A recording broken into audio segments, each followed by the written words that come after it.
Today we will learn about illustration and hibernation to complete our landscapes from last week. Now let's get started. So what is illustration? Illustration is the pictures that go along with the story of the book. So who do you think is involved in making these decisions for the book?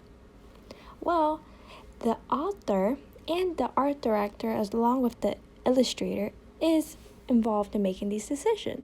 Now let's think about the decisions Christopher Neal needed to do in order to create his pictures for the book Over and Under the Snow.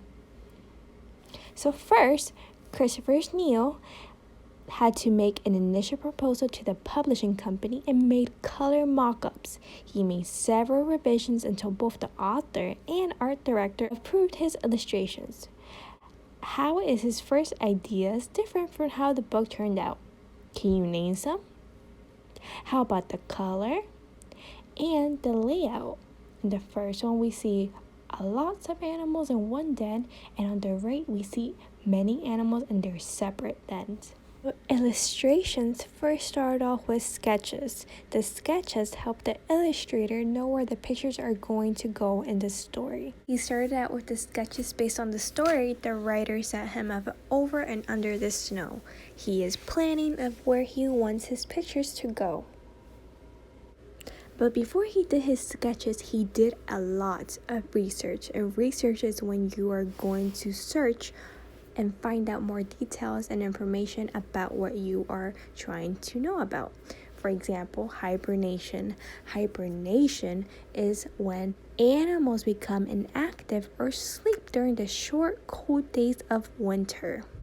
He looked at pictures of animals in hibernation. He also talked with animal experts to make sure his drawings were accurate. Today we're going to do some research to find out more about what types of animals hibernate and where do they sleep. For illustrations, you need to think about all the steps and details for your pictures. For example, we see the den of the mouse under the snow, but we also see animals over the snow like the fox. So when you're making your final den, think about what animals could be over the snow as well. Let's get started. Make sure you have some research in the links below. You pick the color of your animal's den, you cut it out, and you draw your hibernating animal, and then you color it in and you glue it to your landscape from last week. When you are finished, turn in a flip grid explaining your hibernating animal and what you learned doing research for your hibernating animal.